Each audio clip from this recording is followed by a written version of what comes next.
Bien, bonjour les secondes, je vous accueille aujourd'hui avec le générique d'une série phare des années 90, voire oui 90, d'un dessin animé phare manga japonais que vous connaissez sans doute, qui s'appelle Dragon Ball, Dragon Ball Z, et ici vous avez justement un personnage emblématique de Dragon Ball qui s'appelle Tortue Géniale. Alors pourquoi ce dessin animé, ce générique, et pourquoi ce petit clin d'œil à Tortue Géniale? Eh bien parce que comme vous pouvez le voir, Tortue Géniale est fort vieux, et pourtant il reste plutôt fringant. Et puis évidemment, c'est un manga japonais, ce qui nous permet de faire un lien, vous voyez, évident avec la correction de l'étude de cas que nous allons faire aujourd'hui. Étude de cas que vous deviez faire sur les enjeux démographiques du vieillissement au Japon. Donc, concernant cette étude de cas, sa problématique est la suivante. Comment le Japon s'adapte-t-il au vieillissement de sa population? Alors, cette étude de cas va se présenter, du moins la correction de celle-ci va se présenter de la manière suivante, hein. Vous aurez un plan du cours dans l'étude de cas. Donc, l'étude de cas se présentera comme une partie du cours. Et au sein de ce cours, j'insérerai à des moments précis la correction des 5 questions que vous deviez faire à partir des documents que je vous avais mis sur Pronote concernant l'étude de cas sur le Japon. Alors le grand A de cette étude de cas, c'est le moment de faire l'état des lieux de la démographie japonaise, et on constate que c'est une population déjà qui est nombreuse, mais aussi qui est une population qui est vieillissante. Alors le Japon, toujours localisé en géographie, hein, donc le Japon se trouve à l'est de la Corée du Sud, hein, dans l'Asie de l'Est, au sud-est de la Russie, puisqu'ici vous voyez Vladivostok, hein. Donc c'est un archipel, hein, composé de 4 îles principales, Honshu, Shikoku, Hokkaido et Kyushu. Alors c'est une population nombreuse c'est un pays qui compte près de 127 millions d'habitants en 2017, pour un territoire qui représente simplement à peu près 70% du territoire métropolitain français, hein, 377 000 km², alors que la France fait 550 000 km² pour la métropole, ce qui vous montre bien que c'est un pays qui a une densité beaucoup plus importante que la France, puisque la densité, c'est la division du nombre d'habitants, donc de la population, par la superficie. Donc forcément, la densité japonaise, vu qu'il y a plus d'habitants qu'en France et que le territoire est plus petit, la densité japonaise va être beaucoup plus importante que la densité française.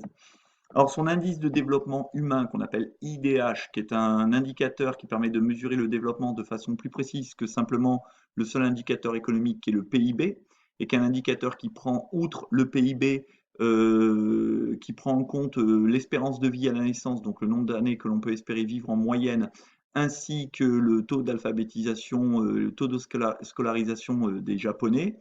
Eh bien, l'indice de développement humain qui se mesure de 0 à 1, plus vous êtes proche de 1, mieux c'est. Eh bien, le Japon est à 0,91, hein, donc il est au 17e rang mondial. La France, elle, en 2019, est au 21e rang mondial. Donc, ce sont deux pays développés d'un point de vue humain. L'espérance de vie japonaise est de 84 ans, hein, supérieure à l'espérance de vie française, hein. Donc, en moyenne, on peut espérer vivre 84 ans, hommes et femmes confondus, hein.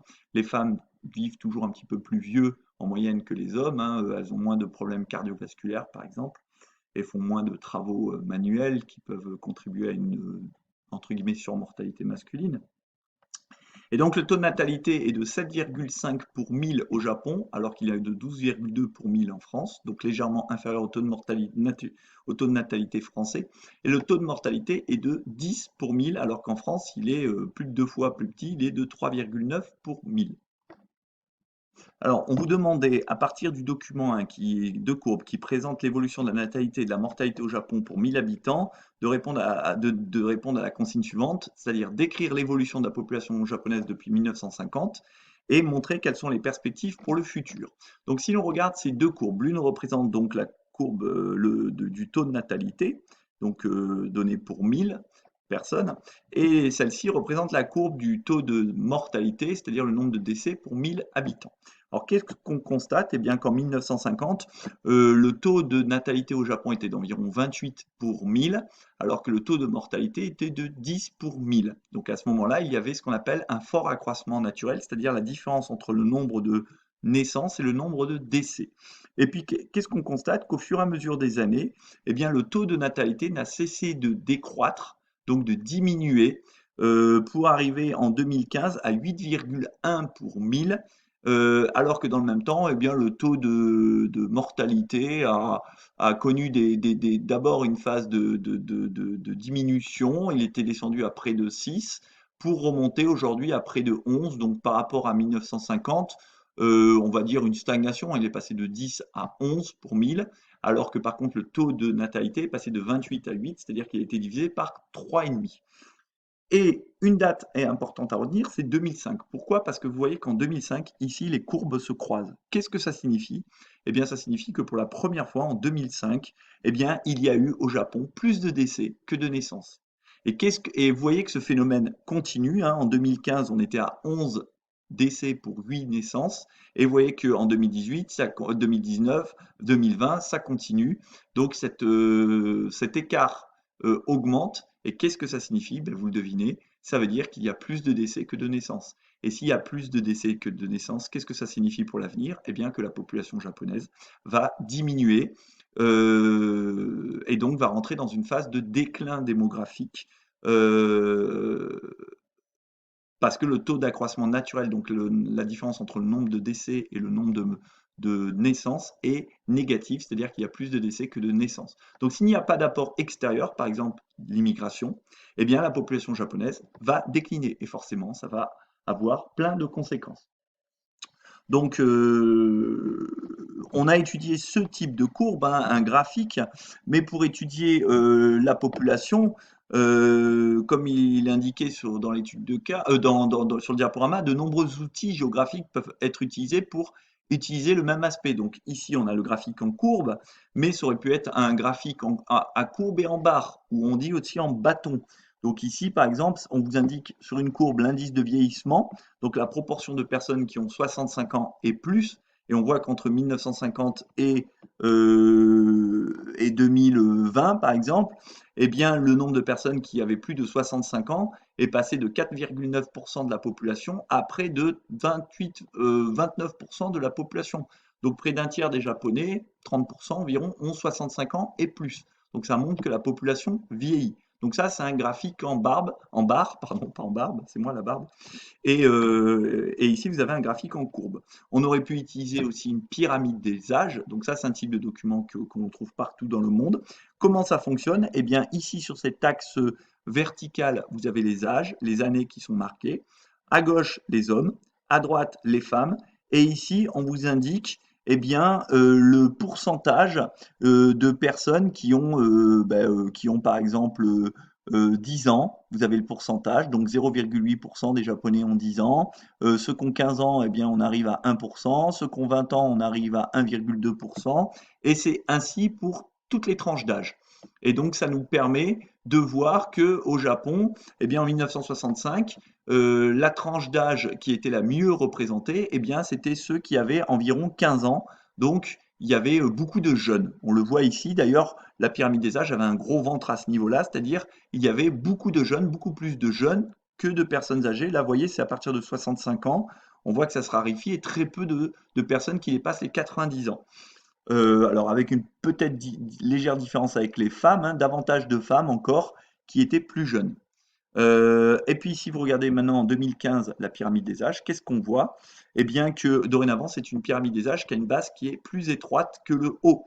C'est-à-dire qu'il y a moins de jeunes, ça a diminué, hein. Regardez les 15 ans qui étaient près de 1,2% de la population ne sont plus que 0,6%, donc ça a été divisé par 2. Et par contre, eh bien c'est logique, hein, la classe d'âge qui était ici en 1965, eh bien ce sont devenus aujourd'hui des retraités. Forcément, il s'est passé 50 ans, vous rajoutez 50 ans à 15, ça fait 65 ans, elle est là. Donc le problème, c'est qu'il n'y a pas de renouvellement et que on va avoir un surcroît de personnes âgées par rapport aux jeunes. Et on retrouve évidemment ces problèmes chez les femmes. Autre document, hein, toujours des pyramides des âges que vous pouvez trouver écrites aussi en japonais, donc par année par classe, hein, par année de naissance, donc 1920, 1930, 1940, etc. Vous pouvez avoir des tableaux chiffrés aussi qui vous indiquent le nombre de femmes et d'hommes quelle part ils représentent dans la population de ceux qui ont plus de 65 ans, avec le taux de croissance de la population par rapport à l'année précédente, hein, dans le tableau. Donc on voit que en 2000, les plus de 65 ans étaient 18%, qu'en 2005 ils étaient presque 21%, qu'en 2010 ils étaient 23%, qu'en 2015 ils sont 27% et qu'en 2050 ils seront 37%, ou presque 38%. Donc vous voyez qu'il y a un certain nombre de documents qui nous permettent d'étudier l'évolution de la population.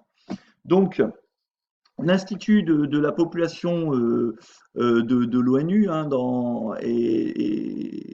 qu'on appelle l'INED, l'Institut national des études démographiques aussi, et les chiffres de l'ONU prévoient une forte baisse de la population japonaise, hein, qui devrait tomber à 88 millions en 2065. Alors qu'on est à 126 millions aujourd'hui, ça ferait une baisse de près de 40 millions d'habitants. Et les plus de 65 ans représentent aujourd'hui 27%, c'est-à-dire un habitant sur 4 à plus de 65 ans, alors qu'on pense qu'en 2065, ils seront près de 40%, c'est-à-dire 4 habitants sur 10. Donc clairement, le Japon va vieillir et on constate qu'en 2016, le Japon est arrivé en seconde position dans le monde en termes de durée de vie, hein, avec en moyenne 87,14 ans pour les femmes et 80,98 ans pour les hommes. Alors ça va me permettre de répondre à la question 2 de l'étude de cas. Dans quelle situation démographique le Japon se trouve-t-il? Eh bien, on vous le dit ici, hein, on vous dit le Japon est alors rentré dans la phase dite post-moderne de la transition démographique, car le nombre de décès est devenu supérieur depuis 2005 à celui des naissances. Donc on appelle cette phase la phase dite post-moderne de la transition démographique. Alors la transition démographique, qu'est-ce que c'est? C'est quelque chose que vous avez déjà vu quand vous étiez au collège, normalement. La transition démographique, c'est le passage d'un système démographique qualifié de traditionnel ou d'ancien, c'est-à-dire un système démographique dans lequel le taux de natalité, qui est indiqué en bleu, et le taux de mortalité, qui est indiqué en rouge, était élevé. C'est-à-dire que les femmes faisaient beaucoup d'enfants, 7-8, mais il y en avait aussi beaucoup qui mouraient, presque 7-8. Donc du coup, quel était l'accroissement naturel, c'est-à-dire la différence entre les deux? Eh bien, il était faible. Ça, c'était la phase traditionnelle de la démographie mondiale, d'une phase dans laquelle la population mondiale évoluait relativement peu. Donc c'est par exemple toute la démographie française au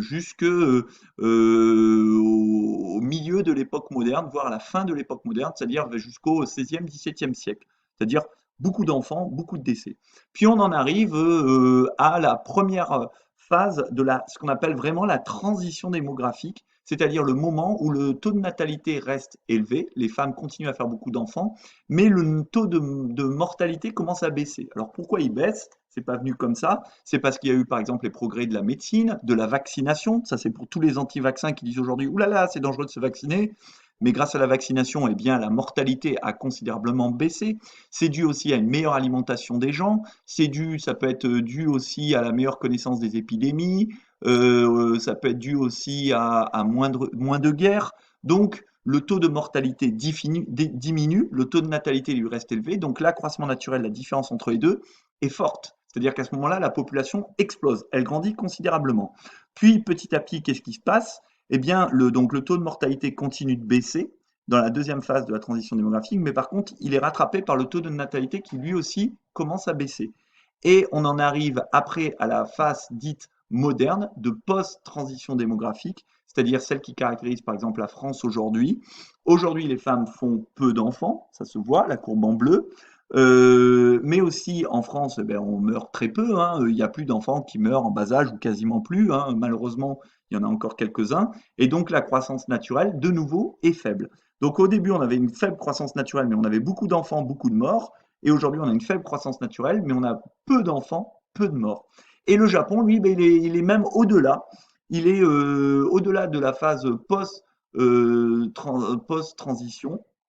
Le Japon, lui, est rentré dans ce qu'on appelle la phase post-moderne, c'est-à-dire au-delà de la phase post-transition, c'est-à-dire qu'il y a plus de décès que de naissances, donc la population du Japon diminue, ce qui, à terme, peut avoir des conséquences graves pour un pays.